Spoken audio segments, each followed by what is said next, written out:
They said it was just paperwork. That was the sentence that started it all, the quiet kind that people throw into conversation when they are already certain you won't ask too many questions. Just paperwork, Grandma. Nothing complicated. I remember the way Daniel smiled when he said it, the same half-embarrassed, half-impatient smile he used when he was little and wanted to end a conversation without looking rude.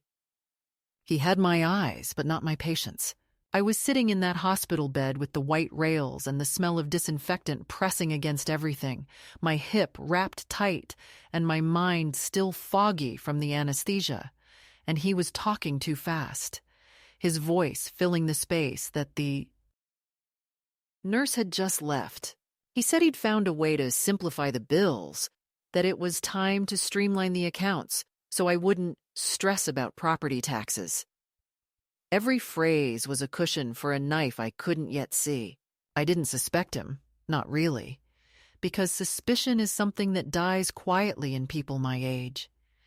You lose it the same way you lose color in your hair, slowly, imperceptibly, and by the time you notice it's gone, it's already too late. The day they admitted me, I thought the worst pain would come from the surgery, but pain has its own honesty. It announces itself and demands to be managed. Deception, on the other hand, where's your grandson's cologne? Daniel was my favorite once. He used to sleep over on weekends, eat pancakes with too much syrup, and draw superheroes on the walls of the basement when his mother wasn't looking. He was the boy who cried when I told him stories about the house, how his grandfather and I built it nail by nail, paycheck by paycheck. He used to say, "When I grow up, I'll take care of this house, Grandma, don't worry." And I believed him because children's promises sound like prayers when you're lonely enough. It never occurred to me that one day he'd keep that promise by taking the house for himself. In the hospital, the hours had no edges. Nurses, he brought flowers that smelled too expensive, signed visitor sheets with a flourish, and told the staff I'd be well looked after. He even charmed my doctor, which I realize now was part of his talent, to make people think he was helping while quietly rearranging the furniture of your life. When he put the folder on my table, I barely looked at it. The painkillers made everything slightly golden, and I was grateful that someone younger was dealing with the practicalities. "It's just to help me manage the utilities while you recover," he said, tapping the corner of the pages. "You'll still own everything, Grandma. I'd never touch what's yours." He laughed then, light and quick, and I signed, because that's what you do when your body is weak and the world is run by voices that talk over you. The weeks blurred together after that. I learned to walk again, one slow shuffle at a time, clutching the metal walker that smelled faintly of alcohol wipes. The nurses were kind, though kindness in hospitals has a professional flavor. Efficient, timed, almost contractual. Daniel visited less often toward the end, always with excuses about work or traffic or the baby. His mother, my daughter, came once with a new handbag and a distracted expression, telling me I looked so much better than she expected. I said thank you and didn't ask what she meant. When they discharged me, it was a Tuesday, bright but cold. I wore the same wool coat I'd owned for 30 years, the one with the loose thread near the pocket, and Daniel insisted on driving me home. He loaded my small suitcase into the trunk, helped me into the passenger seat, and played soft jazz on the radio as if we were strangers sharing a polite silence. I tried to talk about the rose bush by the porch, how I'd missed pruning it that spring, but he only nodded, eyes fixed on the road. I thought he was tired. I thought he was worried. I thought, as older women often do, that the distance was my fault. When we pulled into the driveway, something in the air felt off. The house looked the same at first, the brick, the shutters, the mailbox leaning slightly from years of stubborn mail, but the front door was painted a different color. It was blue now, too bright, too clean. I frowned, thinking maybe Daniel had done some repairs while I was away, a kind gesture to surprise me. There was a car I didn't recognize parked near the steps, a silver sedan with a baby seat in the back. Before I could ask, Daniel cleared his throat and turned off the engine. He didn't look at me when he said it. "There's been a change, Grandma. It's temporary. Don't worry." I felt the words before I understood them, like a draft under the door before the storm hits. The key in my hand looked smaller somehow. I tried it anyway. It didn't fit. The door opened from inside. A woman stood there, mid-30s, polite smile, holding a mug that wasn't mine. She said, "Oh, you must be Mrs. Rivera. I'm so sorry about the confusion. The agent said you might stop by." I remember the sound of my own breathing in that moment. Too steady, almost rehearsed, as if my body had decided to protect me from understanding. "Agent?" I asked. She nodded, stepping aside so I could see the hallway beyond her shoulder. My hallway. Only it wasn't mine anymore. The walls were bare, freshly painted. The old rug was gone. The photographs, the ticking clock, the smell of lemon polish, erased. Daniel finally spoke, his voice brittle. "They moved in last week, Grandma. It's complicated." I turned toward him slowly. "You sold it," I said. He started to protest, then stopped, because there are moments when denial feels too small for the size of the truth. He rubbed his temples, muttered something about debts, about opportunity, about how he'd meant to tell me sooner. The woman stood frozen, caught between sympathy and embarrassment, and I heard a child crying in another room. My house had new echoes. I didn't shout. I didn't even cry. I stepped back onto the porch, feeling the wooden plank creak beneath my weight. The same creak I'd heard for 40 years when my husband came home from work. I realized then that I wasn't standing in front of my home anymore. I was standing outside someone else's future. Daniel followed me out, speaking in broken phrases. "It's still part of the family. We'll figure it out. You'll be more comfortable somewhere smaller." I listened, but the words rolled off me like rain on old stone. I looked at him, at his expensive jacket, his restless hands, the faint sheen of sweat on his forehead, and thought how strange it was that the boy who once held my hand crossing the street now looked at me as if I were an obstacle to be managed. I wanted to ask him why. I wanted to ask him how he could walk through my kitchen, past the wall where his height had been marked in pencil, and not feel the weight of what he was taking. But all I said was, "I hope you got a good price." He flinched because cruelty sounds different from someone who's never practiced it. I walked down the path slowly, one hand on the railing, the cold air sharp in my lungs. At the bottom of the steps, I paused and looked back once. The blue door closed quietly. The curtains shifted. Somewhere inside, a baby laughed, and the sound floated out like smoke. Daniel called my name, but I kept walking, down the street, past the hedges, past the mailbox that still carried my initials in faded paint. Every house on that street looked the same. Tidy, proud, pretending. I opened my hand and stared at it, small and gleaming in the weak afternoon light. For a moment, I thought of throwing it away, but I couldn't. You don't discard symbols. You let them remind you. That was the afternoon my life ended quietly, without witnesses, without ceremony.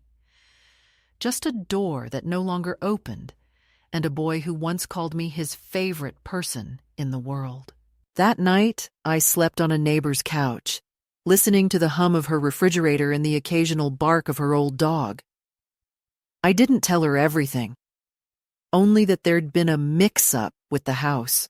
She gave me a blanket that smelled of detergent and kindness and said, "Families get complicated." I nodded because that's what you say when the truth is too heavy to share. But I lay there for hours, staring at the ceiling, replaying Daniel's voice in the hospital room. It's just paperwork. How softly betrayal begins, like a whisper through the curtain of ordinary love. I thought of the deed, the signatures, the blue door, and the child's laughter filling my old rooms. I thought of how easy it must have been to sell something built on trust. And somewhere between the ticking of the clock and the ache in my hip, I understood that the story wasn't over. I might have lost the house, but the paper trail still led to me. My name was written there in black ink, steady and permanent. Rosa, the neighbor who had offered me her couch, was already in the kitchen preparing coffee, her robe pulled tight, the television murmuring about traffic and weather. She smiled when she saw me awake, asked if I wanted toast, and I said yes because saying yes was easier than explaining that I could not yet feel hunger. My hip ached, my throat was dry, and my mind kept circling back to that blue door, the sound it made when it closed behind me, the invisible line it had drawn between what was once mine and what no longer belonged to me. Rosa spoke about ordinary things, her daughter's new job, the price of bread, the rain that was supposed to come later that afternoon, and I nodded at the right places, grateful for her steady rhythm, the normality of someone who didn't know that a house can be stolen as cleanly as a wallet. After breakfast, I asked if she had a spare envelope, and she brought me one from her drawer along with a pen that barely worked.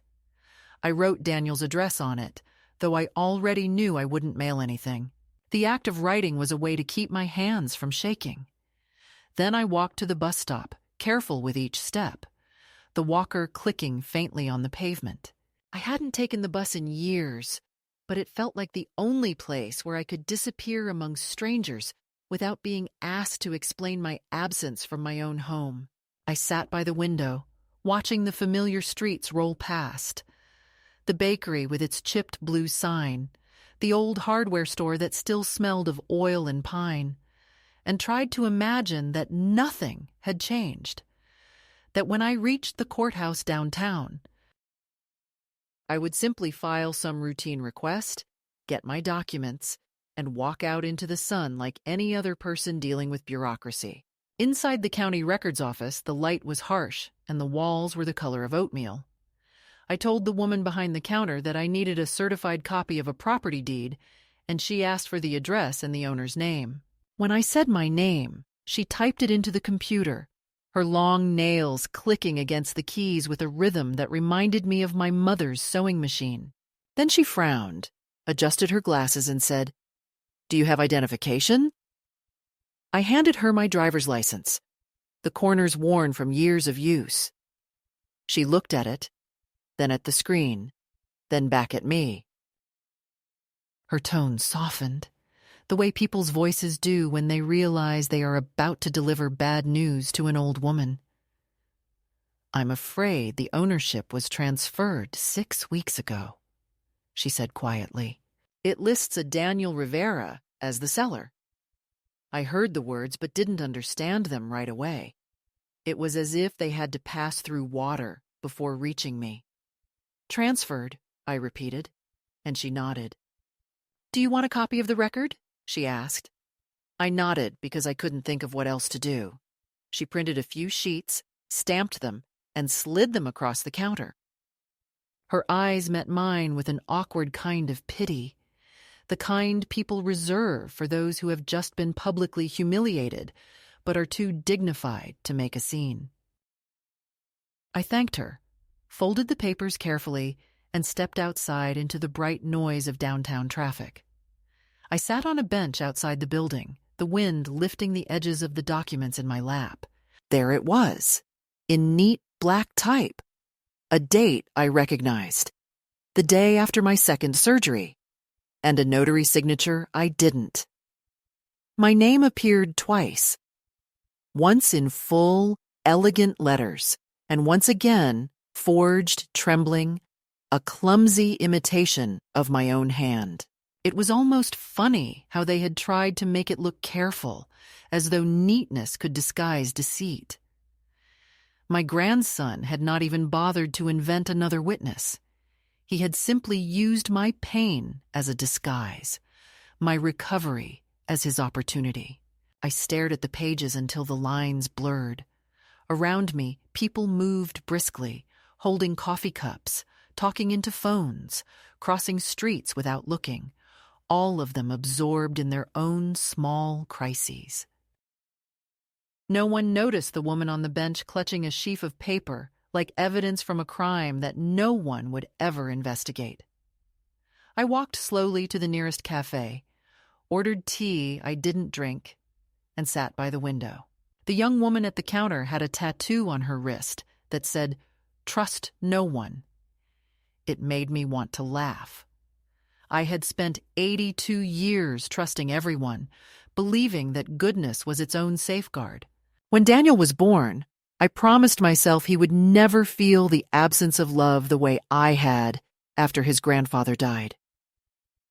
I gave him everything: savings, advice, patience, stories, even silence when he didn't deserve it. I thought love was a shield, but it was really a signature waiting to be stolen. That afternoon, I took a taxi to the address listed for the notary. It was a small office in a strip mall between a nail salon and a payday loan shop. A young man in a gray shirt looked up when I entered. "Can I help you?" he asked. I handed him the copy of the deed and pointed to the name. "Did you notarize this?" He glanced at it, shrugged, and said he couldn't discuss client matters without authorization. His eyes darted to the clock, then back to me, restless. "I just need to know if you saw me that day," I said. "If you saw my face, if I was even here." He hesitated, then lowered his voice. "Look, lady, I notarize a lot of stuff. If there's a problem, talk to the county clerk." He was already reaching for another stack of papers. I realized that even if he remembered me, he would never say so. It wasn't his lie, and yet it lived easily in his hands. When I stepped outside, the sky had turned overcast, a flat gray that pressed low against the horizon. I walked to the bus stop again, the wind catching at the pages in my purse as though trying to snatch them away. I thought of calling Daniel, confronting him, demanding an explanation, but the thought made me nauseous. There was nothing he could say that would change the fact that he had prepared this while I was lying in a hospital bed, doped on morphine, and trusting him to water my plants. I remembered the hydrangea by the back fence, the one I'd told him not to forget, and wondered if he had even looked at it before selling the house. Probably not. He had always been efficient about closing doors. By the time I reached Rosa's place again, the first drops of rain had begun to fall. She was watching television, her cat curled beside her. "Did you find what you needed?" she asked. I told her I had, and she nodded, not pressing for details. I went every signature, every stamp, every date lined up perfectly like a crime rehearsed. The neatness of it was obscene. I traced the false version of my name with my fingertip and felt an almost clinical detachment, as if I were studying someone else's tragedy. That night, I couldn't sleep. The rain. I lay there listening to the sound of water on glass and thought about the first night my husband and I spent in that house. How the roof had leaked in the corner near the kitchen. How we laughed while placing a bucket under it. How we promised to fix it the next morning, but never did. The leak became a family joke. a small imperfection that made the house ours.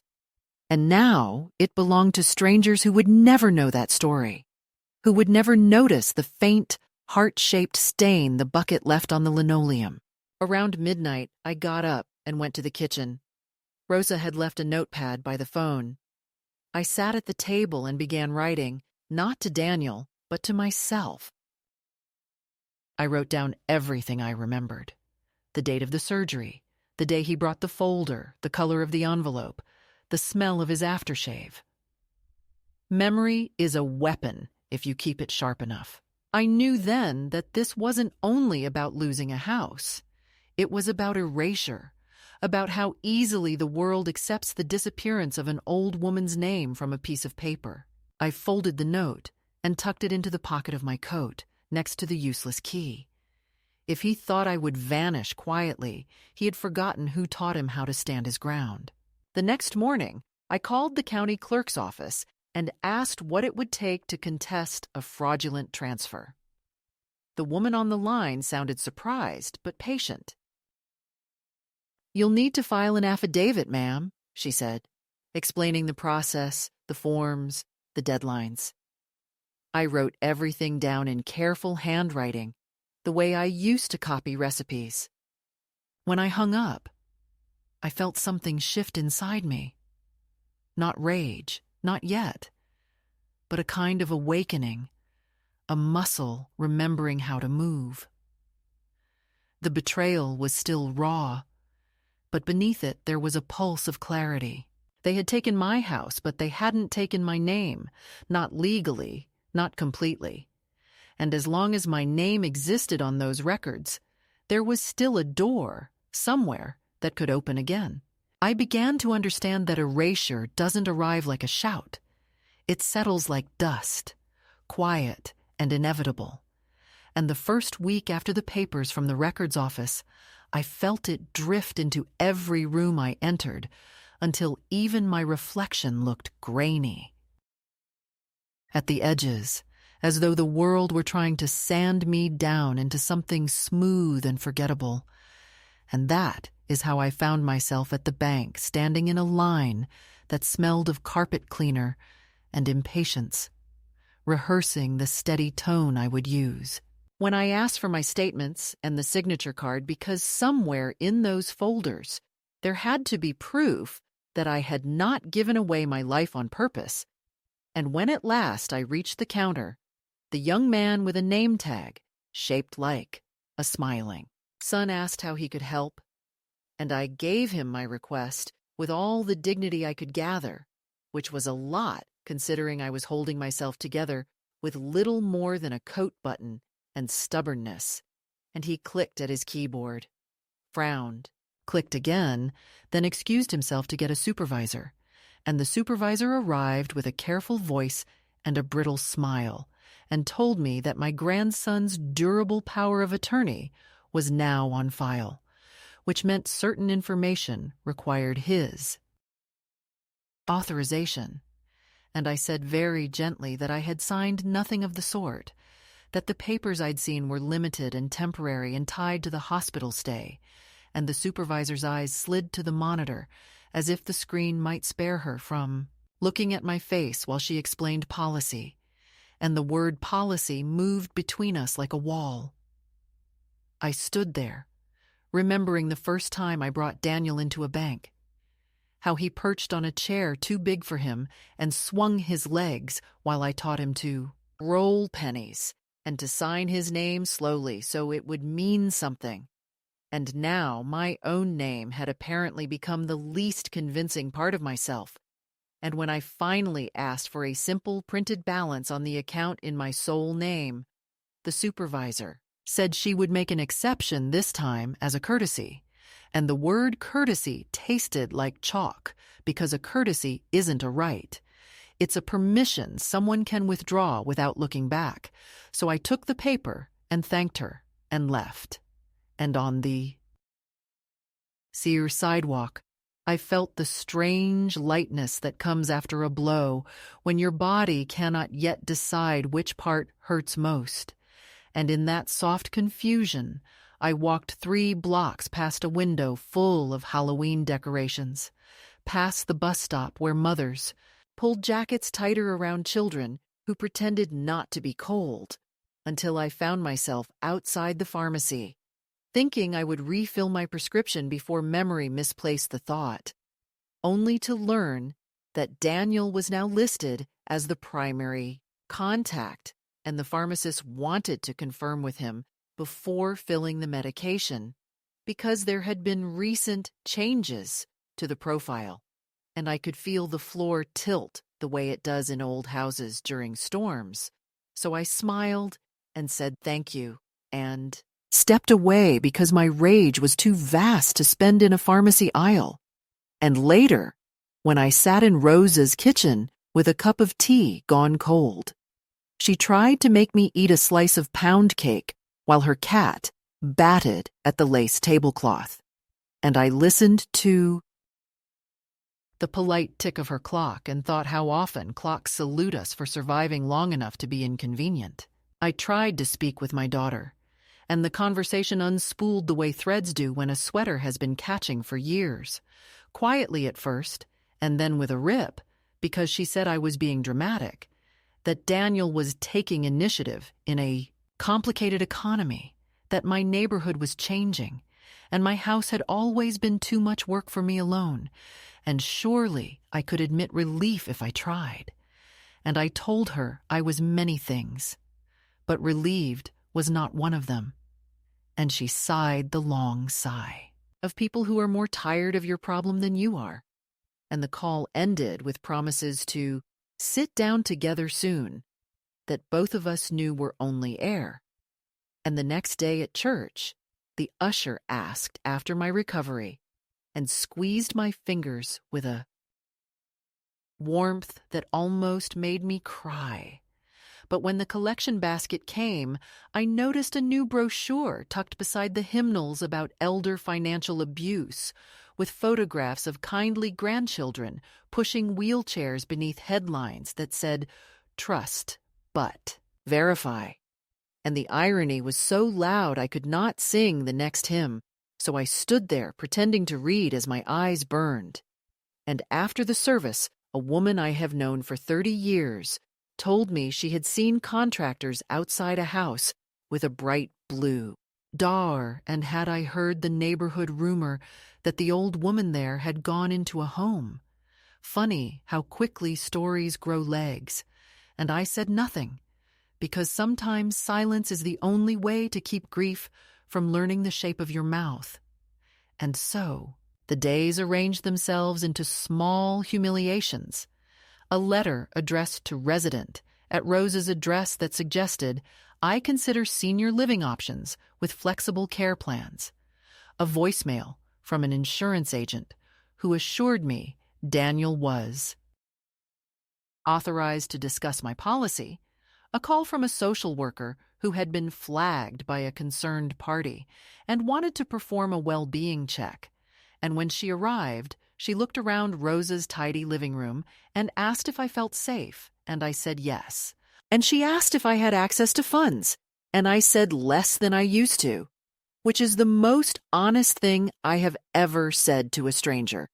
And she wrote something in her tablet and used words like resources and pathways and guardian, and I realized that one subtle violence of aging is being required to prove what you are not. No, I am not confused. No, I am not lost. No, I am not ungrateful. No, I am not the ghost of the woman who taught a boy to count by quarters and now cannot count for herself. And so I began to write lists, not just of dates and names, but of smells and textures and sounds. The creak of the third stair, the sour tang of lemon oil on a rag, the way the radiator knocked in winter like a polite intruder asking to be let in, and each list felt like burning an image onto a plate for printing, a way to keep the house legible inside me, even as the world tried to proofread it away. In the evenings, I walked past the old place and discovered that the new owners were not villains. only people with lamps they loved, and a baby who cried at the same hour every night.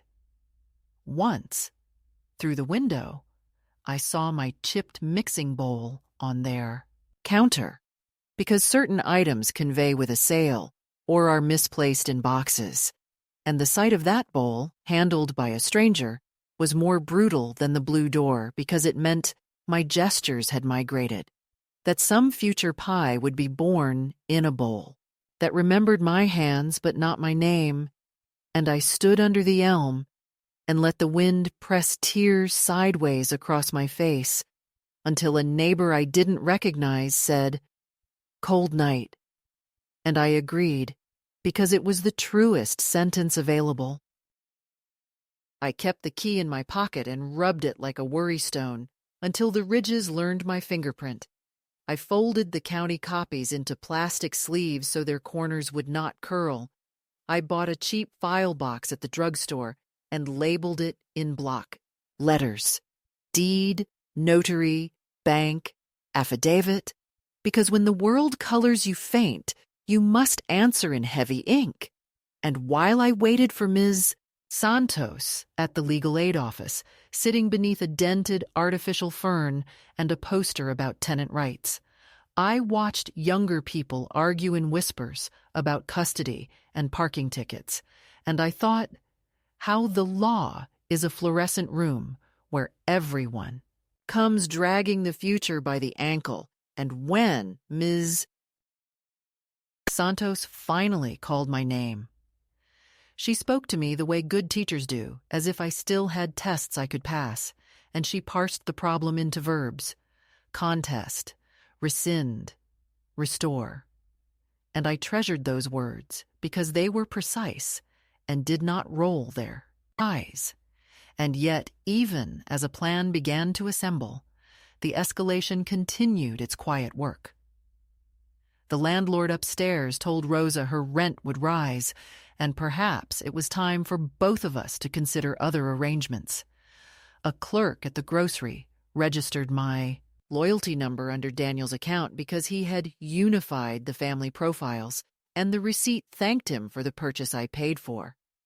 A letter arrived announcing the closing of my tiny savings account at a different bank due to inactivity, which is a word that makes old age sound like a personal choice. And the check inside was for a sum that would once have been 3 months of mortgage and now was 2 weeks of groceries and bus fare. In this way, the world kept teaching me the shape of my absence, and I answered by refusing to vanish. I recorded the times when the baby in the blue-doored house slept, and when the porch light went out, so I would know the new timetable of my old life. I ironed my navy dress to remind fabric that it could still obey. I learned the bus routes to the courthouse by heart and held the pole and steadied 3 different teenagers who pretended not to be frightened by their own lives.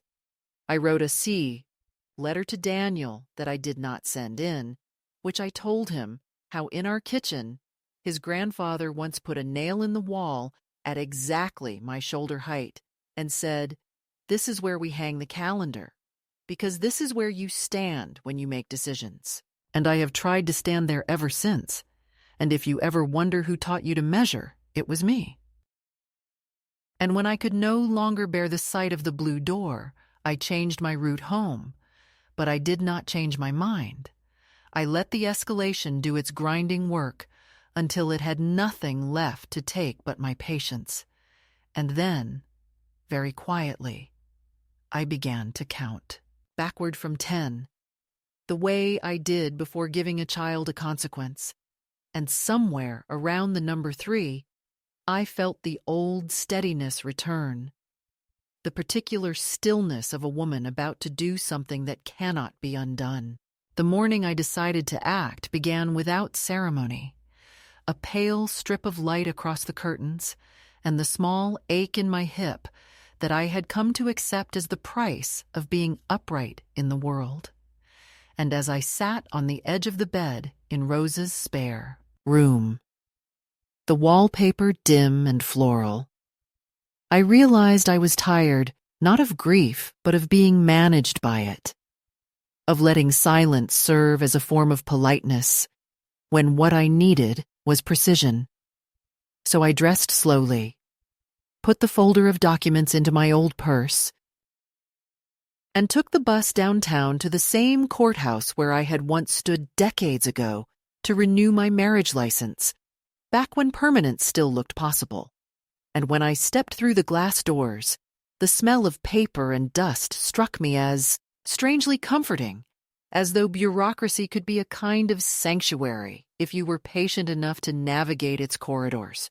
The clerk's office was half empty, a mercy, and when I told the woman behind the counter that I wanted to file an affidavit contesting a fraudulent transfer, she blinked twice and asked if I had legal counsel, and I said not yet, though I had an appointment that afternoon, and she handed me a thin stack of forms printed on gray paper, each page demanding a different piece of my life in neat black boxes. I took a seat by the window and began filling them out with the deliberate care of someone who knows each line is a rope thrown across a river. It is a peculiar kind of intimacy, writing your own name again and again as proof of existence, and as I shaped each letter, I found myself whispering under my breath to keep the rhythm steady. Elena Rivera, born 1943, widow, former teacher, current, resident of nowhere in particular, and somewhere in the middle of the third page, I began to feel the tremor of something that wasn't quite anger or relief, but recognition. The memory of my mother teaching me to sign her name when she broke her wrist. How proud she was that the letters looked so much like hers. How she said a name was not just permission, but presence. And I realized I was reclaiming not a house, but the right to be seen without translation. When the forms were done, I walked to the legal aid office 2 blocks away, the wind sharp against my face, and pushed open the door to the same fluorescent waiting room where Ms. Santos had first spoken to me weeks earlier. She greeted me with the kind of smile that belonged to women who have learned to measure hope by the hour. And when I told her I was ready to file, she nodded as though she had been waiting for me to arrive at this point on my own timetable. We spent the morning reviewing documents, her pen gliding across the pages with small, decisive strokes, marking what would stand in court and what was sentiment. She explained how the process would unfold: a preliminary hearing, the verification of signatures, the potential for mediation, the slow machinery of restitution. I listened carefully, writing down every word, because writing had become my way of refusing to forget. She asked if I had any witnesses who could attest to my condition during the hospitalization, and I gave her the name of the nurse who had cared for me, the one who braided my hair and told me I reminded her of her grandmother in Oaxaca, and Ms. Santos said that would help. We arranged a time for her to accompany me to the bank later in the week to request transaction records under subpoena, and when I thanked her, she waved a hand dismissively, saying that women like us had to look out for one another because no one else ever would. Leaving the office, I felt lighter, though the sky was still a dull gray. I stopped at a bakery on the corner and ordered a small roll, more for the warmth than the taste. And as I sat there, I watched a young couple argue softly about which stroller to buy, the man insisting on one with more wheels, the woman shaking her head. And I thought of Daniel, of how he must once have loved in this same fumbling, impatient way, before calculation hardened the edges of his affection. It occurred to me that betrayal is rarely born of hatred. It grows from convenience, from the quiet arithmetic of what someone thinks they can take without losing sleep. That realization did not comfort me, but it clarified the landscape inside my chest. I understood then that forgiveness was not required for movement. Accuracy was. When I returned to Rosa's apartment, she was sitting by the window sewing a button on one of her cardigans. and she looked up with mild surprise to see me carrying folders instead of groceries. I told her about the affidavit, about Ms. Santos, about the possibility that I could restore my name to the deed, and she listened without interrupting, nodding occasionally, her needle flashing through the fabric. When I finished, she said, "Good. You need to remind them you're not dead yet." And I laughed for the first time in weeks, the sound strange and almost new in my throat.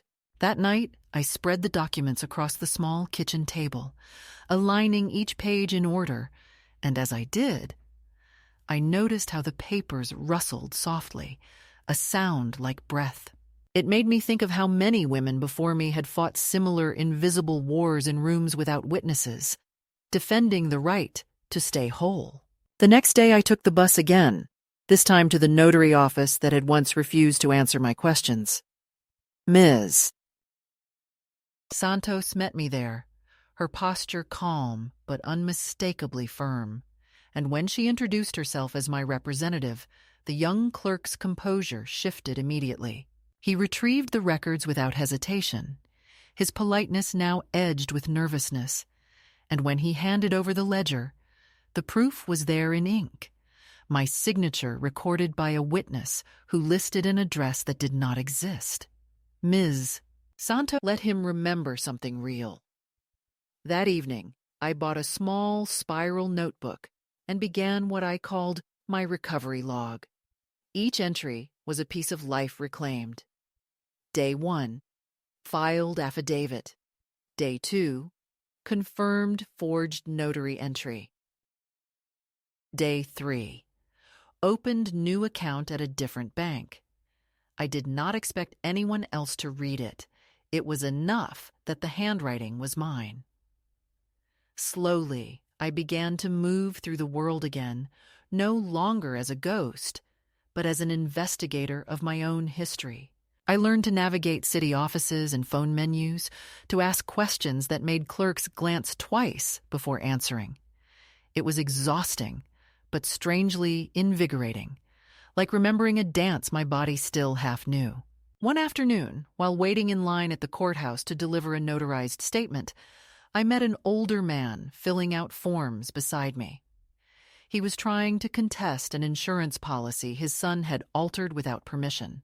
We shared a bench afterward, comparing notes about signatures and family, and he said something that stayed with me. They think love means inheritance. It doesn't. It means respect. That single sentence seemed to tilt the day into focus, and when I returned home, I copied it into my notebook. The act of writing it down felt like drawing a boundary invisible to others, but solid to me. As the weeks passed, I noticed changes in how people spoke to me. The teller at the new bank called me Ms. Rivera instead of sweetheart.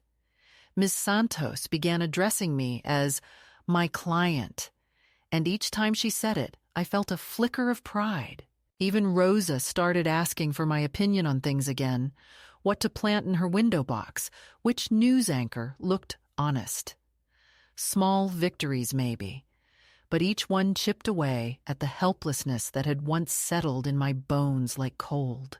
Yet in the quiet moments before sleep, I still saw the blue door, the flash of Daniel's profile as he avoided my gaze, and I wondered if he ever thought of me, or if guilt, like most emotions in men of his generation, had learned to disguise itself as busyness. But every time that thought came, I countered it with another.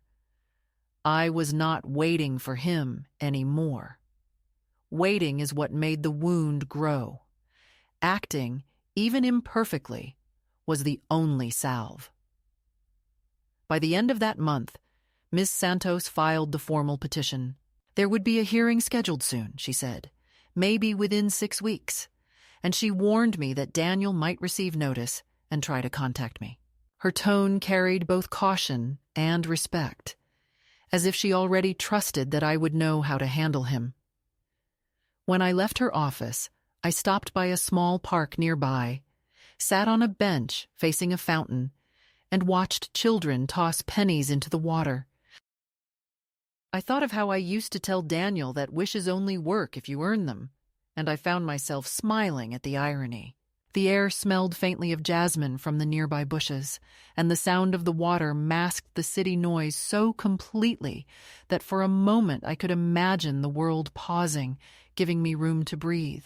I closed my eyes and whispered my own wish, not for vengeance or even victory, but for endurance, the strength to stand in the courtroom without trembling, to hear my name read aloud and know it still belonged to me. That was the true midpoint of my story, though I didn't know it then. Not the day I discovered the fraud, not the day I signed the affidavit, but that quiet afternoon in the park when I realized that I could exist beyond what had been taken, that my worth was not tethered to a deed or to the recognition of a family that had mistaken my generosity for weakness. When the letter from the court arrived, thin and official with its printed seal and its deliberate language about notification and appearance, I felt an almost childish thrill of validation, as if the paper itself had leaned across the great, indifferent desk of the world and said, "Yes, you were wronged, and now the machinery of law will at least pretend to listen." It instructed me to appear on a Monday morning 3 weeks hence for a preliminary hearing and advised that both parties had the right to representation. I read it 3 times, then folded it neatly and placed it beside my teacup while Rosa, watching from across the table, asked in her soft voice whether I was nervous. I told her no, though what I really meant was that nervousness had burned itself out long ago, and what remained was something cleaner, a taut line of focus that made sleep unnecessary and appetite irrelevant. For the first time in months, my mind moved with the kind of alertness I used to reserve for teaching children how to read, because this was, in a way, another kind of literacy, the deciphering of power, of ownership, of the false punctuation. Men addy. To women's stories. During those weeks of waiting, I began to prepare as if for an exam. Ms. Santos met with me twice a week in her small office, the air heavy with the scent of the jasmine candle she always burned to disguise the dampness from the hallway. She taught me what questions might be asked, what tone to use, what details to emphasize and which ones to keep brief, so the judge would not dismiss me as sentimental. We practiced my statement until my voice lost its tremor. I learned to say the word fraudulent with precision, without the wobble of hurt that had once accompanied it, and to use phrases like, "without my informed consent," instead of, "he tricked me," because she said the court respected structure, not sorrow. It was strange, this discipline of language, to translate grief into procedure. But there was a power in it, too. The same power I felt when I first learned English as a girl and realized that naming something correctly could change how it behaved. Daniel called me a week before the hearing. His voice, when it came through the phone, carried that familiar blend of impatience and charm. The tone he used when he wanted to sound reasonable, while assuming I would eventually yield. He said he had received notice from the court, that he was shocked I would take things that far, and that if I would only agree to meet him privately, they could settle this like family. The phrase "like family" had become an insult in my mouth. So I told him I preferred to let the judge decide. He laughed, short and hard, said he understood I was angry, but that I was being manipulated by some lawyer looking for a fee. I let him speak until the words lost their rhythm, and then said, very calmly, "I am not being manipulated. I am reading." There was a long silence before he murmured, that I didn't need to humiliate myself in public, that people would talk, and I said they already had. And then he hung up. The following days brought their own rehearsals of courage. I told myself that confidence could be constructed from observation, that if I could map the space with my eyes, my body would follow without hesitation. Rosa insisted on ironing my dress the night before and pressed into my hand a small silver cross she said her mother had carried to her own hearings during the war, though she wouldn't tell me which side of the law her mother had been on. I tucked it into my purse with the folded copies of the affidavit, the bank records, the notary ledger, and my original deed, brittle and yellow but intact. On the morning of the hearing, the city felt suspended in fog, the kind that blurs edges and makes sound travel farther. The bus was nearly empty. I watched my reflection in the window as buildings passed like ghosts, and I wondered whether Daniel was already there, perhaps pacing in some waiting room, telling himself that this was just a misunderstanding that had grown out of proportion.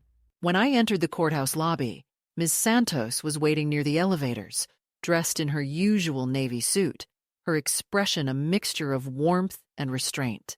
She handed me a small bottle of water, told me to breathe, and led me to the hearing room. The judge, a woman in her 60s with silver hair pulled tight at the nape of her neck, glanced up as we entered, but did not smile. Daniel sat at the opposite table, his lawyer whispering in his ear. He looked thinner, more drawn than I remembered, though perhaps it was only the suit that didn't fit him properly, its shoulders too wide for the confidence he tried to project. When our eyes met, he offered a tight, awkward smile, the kind that once could have melted me. I looked away. The hearing began with the monotony of legal formality, names confirmed, documents entered into record, and then it shifted, slowly, into the human terrain of accusation and defense. Ms. Santos spoke first, her voice even, describing the circumstances of the sale, the forged signature, the power of attorney misused. She presented the hospital records showing my incapacitation, the affidavit from the nurse confirming I had been under sedation. The judge listened without expression, taking notes in long, deliberate strokes. When it was Daniel's turn, his lawyer rose and began to construct a version of events so foreign it felt almost abstract. He claimed I had consented verbally, that I had expressed worry about maintaining the property, that the proceeds were placed in an account for my benefit, that any misunderstanding stemmed from my deteriorating memory. The phrase hung in the room like smoke. For a moment, I couldn't breathe. It was not just the lie, but the cruelty of its design, the way it sought to turn my age into evidence against me. Ms. Santos placed a hand on my arm, grounding me, and when it was my turn to speak, I rose slowly, steadying myself with the edge of the table. My voice, when it came, surprised me with its calm. I told the judge that I had spent 30 years teaching children to sign their names clearly so they would know who they were, that I had balanced every mortgage payment myself, that I could still recite the parcel number of the property from memory. I said that I had trusted my grandson because I believed trust was the inheritance we passed down when money was not enough, and that I was not here for revenge but for correction. The courtroom was silent except for the faint hum of the overhead lights. When I finished, the judge nodded once, expression unreadable, and called for a recess. During the break, I stood by the hallway window and watched the fog lifting over the city.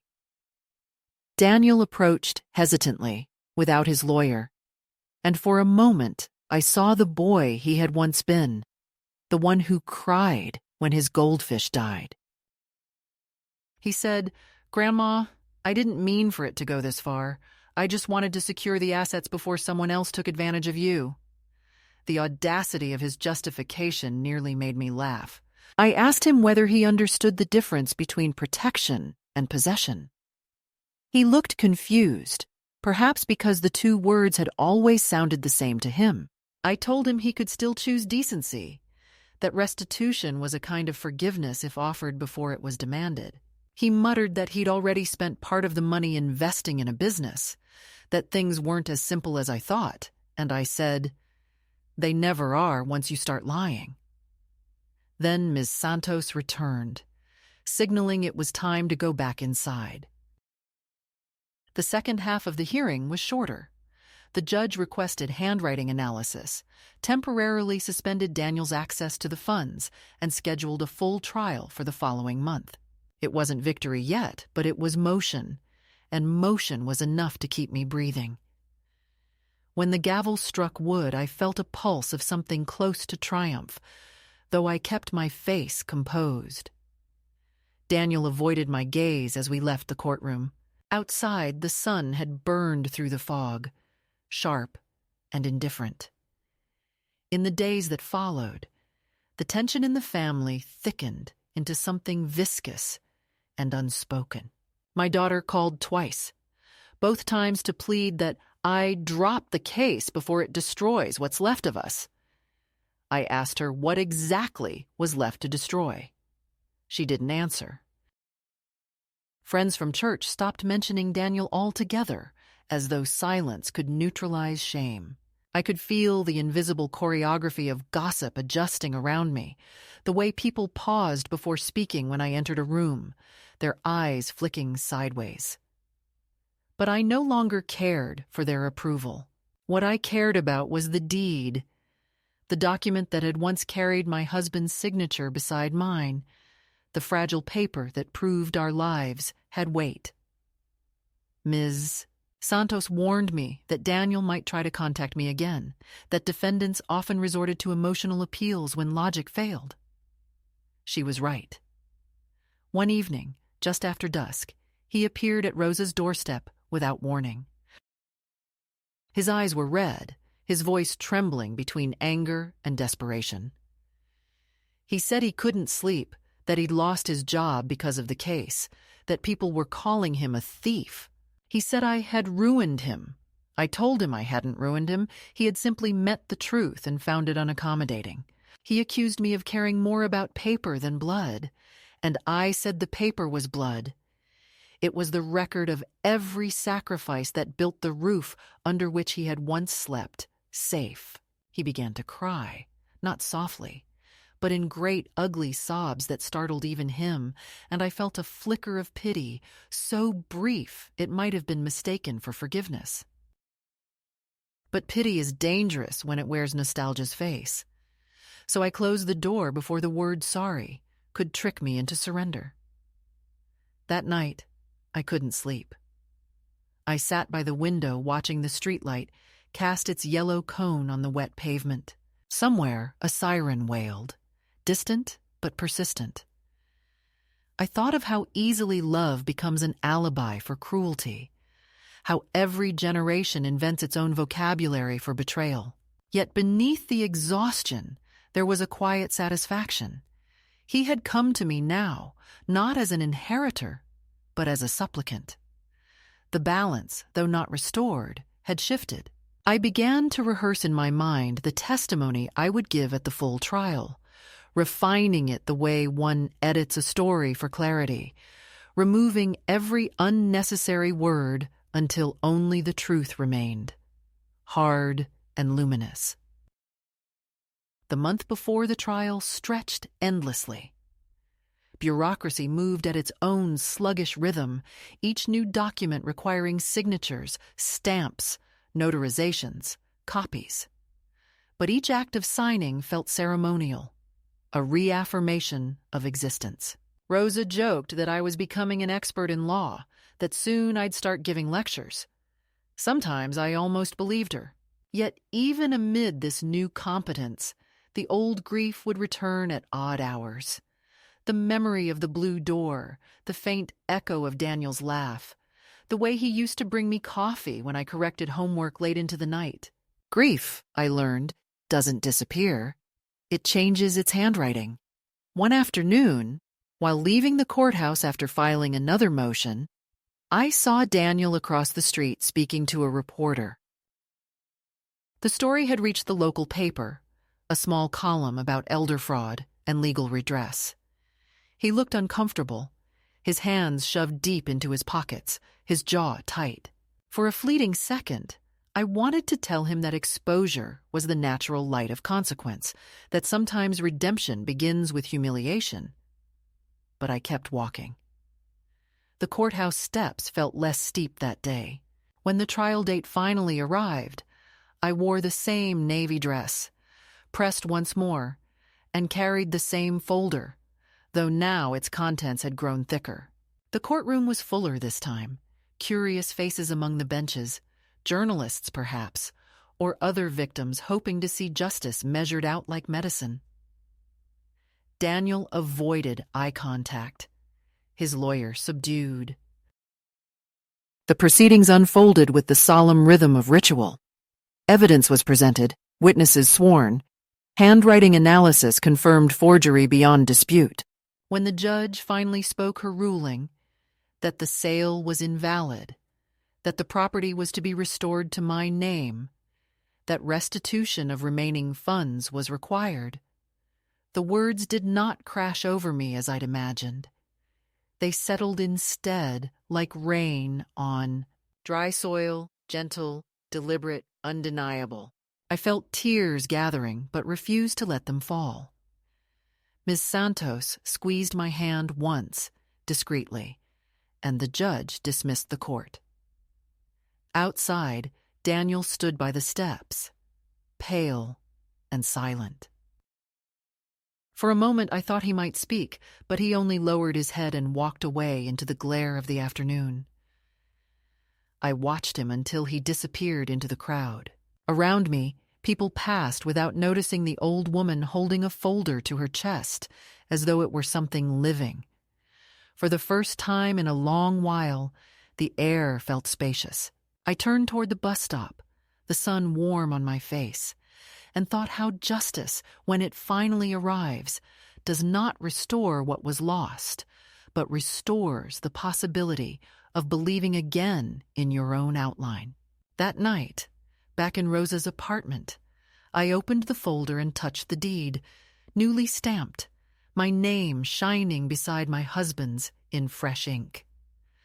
I whispered it aloud, Elena Rivera, owner, and the sound filled the room with a strange peace. I placed it gently on the table, poured myself a cup of tea, and sat there, listening to the kettle cool, the metal ticking softly like applause from another time. The dead exhaustion of years humming in my bones, but also something lighter, a current of defiance that almost felt like joy. Around me, people shifted their weight, tapping on phones, fanning themselves with numbered tickets, all of us waiting for someone behind glass to affirm our small claims to existence. When my number was called, I stepped forward and handed the clerk the court order, the stamped judgment, the old deed, and the identification I had memorized decades ago for mortgage forms. The woman, young and polite, looked at the papers, at me, at the computer screen, and then back again, the corners of her mouth twitching as though uncertain whether this was a story she was supposed to applaud. "Congratulations, Mrs. Rivera," she said finally, stamping each page with a satisfying, resonant thud, and I wanted to tell her it wasn't congratulations I needed, it was acknowledgement, but instead I nodded and watched as she printed a new certificate, crisp and heavy, my name printed twice, once for me and once for the version of me that almost didn't survive. She slid it through the slot in the glass with the casual grace of someone handing over a receipt, and I took it with both hands because there are gestures that deserve reverence, even when performed by bureaucrats. When I stepped outside, the light was so bright it made me dizzy. The street was alive with the noise of traffic, vendors calling, the smell of roasted peanuts mixing with car exhaust. and I stood there on the steps, holding the document like a relic. For a long moment, I simply breathed, each inhalation deep and deliberate. And I thought of my husband's hands when he first held the original deed 40 years earlier. How he had said this paper means we exist in the eyes of the world. How I had laughed and told him we existed already, and how we both had been right. I walked slowly to the bus stop, not trusting my legs yet, the metal bench hot beneath my palms. People around me carried shopping bags and conversations. No one noticed the old woman clutching a folder as if it contained a heart still beating. But I noticed them. The boy feeding a pigeon crumbs, the mother arguing gently with her daughter about a spilled soda. And I realized how miraculous ordinary life looked when you had almost lost your place in it. The bus ride home felt like traveling backward through time. I recognized every storefront, every crack in the pavement, but the air seemed sharper, newly drawn. I watched a group of teenagers laughing near the back, one of them humming a song I didn't know, and I thought how easily laughter used to fill my house when Daniel was small, how I used to believe that joy, once given, could never be stolen. The driver announced my stop in a flat voice, and I stood, careful with the motion, stepping into the sunlight that smelled faintly of dust and honeysuckle. From there, I walked the 4 blocks to my house. The house, slowly, deliberately, the folder tucked against my side, my pulse drumming in my ears. When I turned the corner and saw the blue door again, I didn't feel anger. What I felt was a strange tenderness for the woman who had once stood here, confused and trembling, holding a useless key. She was gone now, replaced by someone quieter, but far more dangerous. The new tenants had already moved out. The house looked empty, the curtains drawn, the porch swept bare. Through the front window, I could see dust motes dancing in the sunlight, the ghost of my old furniture imprinted on the floorboards. I climbed the steps and stood before the door. The lock had been changed again, of course, but I had brought a locksmith's card that Ms. Santos had recommended, and within an hour, after showing him the papers and signing another receipt, the door swung open with a sound that seemed to echo through years. The smell of fresh paint mingled with something older, something that belonged to me. The faint trace of lemon polish, the ghost of coffee brewed too strong, the whisper of a lifetime folded into walls. I stepped inside and closed the door behind me. The air was still, as if holding its breath. I walked through each room slowly, touching the walls, the window frames, the light switches. Everything was both familiar and foreign, like revisiting a language you once spoke fluently but had forgotten how to pronounce. The kitchen was bare, except for a single hook, still embedded in the wall where the calendar used to hang. I reached up and touched it, feeling the rough edge of the metal against my skin, and for the first time in a long while, I allowed myself to weep. Not loudly, not dramatically, but with the deep, even sobs that wash something clean rather than drown it. After a while, I began to move again, slow but purposeful. I opened the windows to let in air, swept the floors, wiped the counters. The house responded like an animal being coaxed awake, releasing small sighs of dust and warmth. In the bed from I opened it and found, beneath the faded sketches, a folded note I had written during those first nights at Rosa's. Memory is a weapon if you keep it sharp enough. I smiled, tucking it into the pocket of my dress, because now it had done its work. By evening, the house was cleaner, the air lighter. I brewed tea on the old stove and sat by the window, watching the light fade over the garden. I thought of how my husband used to prune it, humming off key, and how Daniel once tried to cut a blossom for his teacher and ended up with a handful of thorns. That memory no longer hurt. It simply existed, part of the architecture of who I was. The sound of footsteps on the porch startled me. When I turned, I saw Daniel standing outside, his face drawn, his posture uncertain. For a moment we just looked at each other through the glass, two silhouettes bound by history. I didn't move to open the door. He raised his hand as if to knock, then lowered it, his mouth opening and closing with words I couldn't hear. Finally, he turned and walked away. His shoulders slumped, the evening light swallowing him whole. I wrote about the years of silence, about the small humiliations, about the long road from fear to clarity. I wrote that survival is not about winning. It's about staying visible to yourself when everyone else decides you're a shadow. I sealed the letter and placed it inside the tin box, beside the new deed. Then I carried the box to the garden and buried it under the rosebush, pressing the soil down with both hands. The earth was cool, slightly damp, smelling of iron and roots. I whispered my husband's name once, softly, as if to let him know the house was ours again. When I went back inside, the rooms were dark except for the moonlight slipping through the window. I sat on the edge of the bed, my bones aching but my mind steady. The house no longer felt empty. It felt paused, waiting. I thought about the women I had met at the courthouse, the quiet faces lined with fatigue, each carrying their own story of loss, each trying to convince a system that their signatures still mattered. I wished I could gather them here, pour them tea, tell them that one day they would stand where I stood now, not triumphant, but whole. The following morning, I walked to the backyard barefoot, feeling the cool grass against my feet, and stood beside the rosebush. The sun had risen pale and gold, the sky clear. The deed rested safely inside, but I no longer needed to touch it to believe it was mine.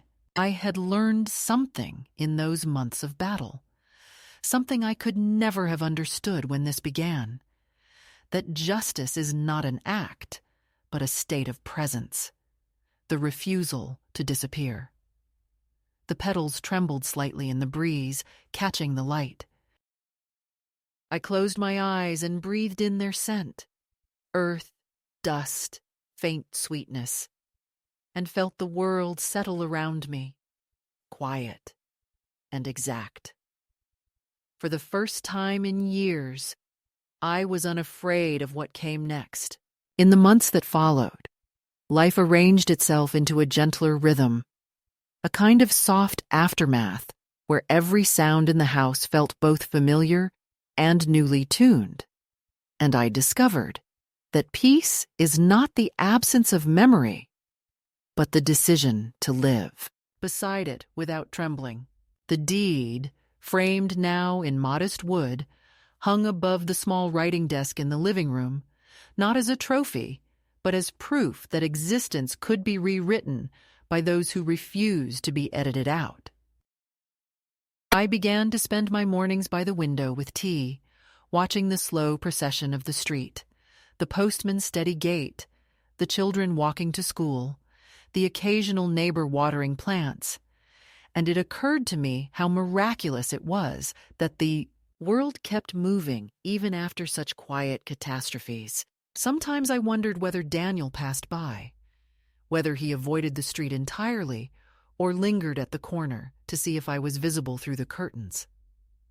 The thought no longer unsettled me. It felt distant, like a radio station just out of range. Rosa still visited every Sunday afternoon, bringing gossip and sweet bread wrapped in paper. We would sit in the kitchen and talk about the church fair or the price of tomatoes, ordinary subjects that once would have seemed too small, but now felt sacred in their simplicity. She said I looked younger. That victory suited me, though I told her it was not victory that changed my face, but clarity. I had learned to inhabit silence differently. It was no longer the silence of waiting or defeat, but of deliberate solitude, a space I could furnish with my own thoughts. At night I read again, the books that had gathered dust during the long years of distraction, and I found comfort in their sentences, in the measured patience of language that has survived centuries of misunderstanding. Some evenings I wrote letters, not to send, just to write. Letters to women I'd never met, to anyone who might one day find themselves erased in the margins of their own life. I told them that dignity is not bestowed by others.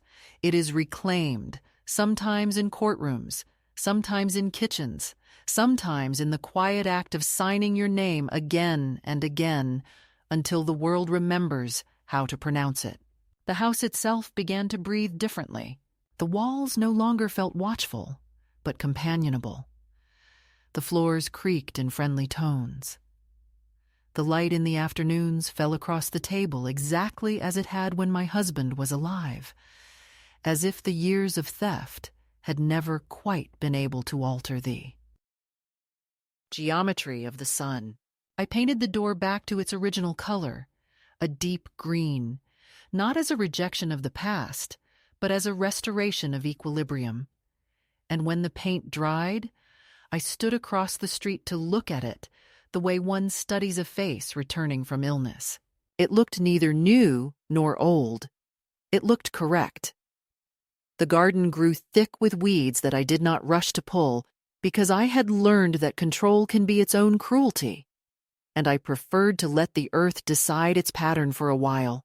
When the roses bloomed, they were smaller than before, but more fragrant, as if the soil itself had condensed its strength into scent. Occasionally, I received letters addressed to occupant, offers to buy the property for more money than I could have imagined when we first built it. I kept them all in a drawer, unopened, small white reminders that value and meaning are often strangers to each other. The bank sent statements now in my name alone, and every time I saw the balance, modest but stable, I smiled at the arithmetic of justice. Ms. Santos called once to check on me, her voice warm but already turning toward her next case, and I thanked her for teaching me that persistence is its own language, that the law, for all its impersonality, can sometimes speak human. After we hung up, I sat for a long while listening to the ticking clock, thinking how the sound resembled a pulse, faint but insistent, like time reminding me that there was still living left to do. Summer arrived, heavy and slow. One afternoon, a young woman came to the gate, holding a child by the hand. She explained she was looking for a place to rent nearby, that someone at church had mentioned I might know of one. She looked nervous, the child shy and silent beside her. I don't know what made me say it, but I heard myself offer the back room, the small one that used to be Daniel's, for a modest price. She hesitated, asking if I was sure, and I told her the house had too much quiet and could use new laughter. Within a week, they moved in. The boy filled the hallway with his toys, the kind that blink and make noise, and though the sound startled me at first, it soon became a comfort, the heartbeat of continuity. The young mother brought me soup one evening as thanks, and when I tasted it, I realized I hadn't eaten something made by another's hands in years. We spoke briefly about rent and schedules, but mostly about small things. Recipes, the heat, the stubborn roses. And when she left, the house smelled of garlic and thyme. That night, I slept deeply, dreamless and unguarded. Sometimes, in the half-light before dawn, I think about forgiveness. Not as a gift to Daniel, but as a release for myself. A way to let memory breathe without constant supervision. I do not excuse him. I do not forget. But I understand now that harm does not end where punishment begins. It lingers, reshaping both the wounded and the wounder. Perhaps he lives with that echo. Perhaps he doesn't. It is no longer my work to know.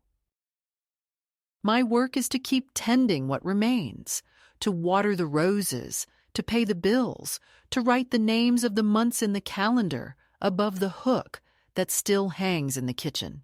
On the first anniversary of the ruling, I walked to the courthouse alone, carrying a single rose from the garden. I placed it on the steps without note or ceremony, then turned back toward home. It was a gesture without audience, but it felt necessary, a small closing of a long, unbroken circle. As I walked, the air shimmered with heat, and I could hear children playing somewhere in the distance. When I reached the corner, I looked back once, not at the courthouse, but at the skyline beyond it, the wide sweep of the city that had once seemed so indifferent and now simply seemed vast.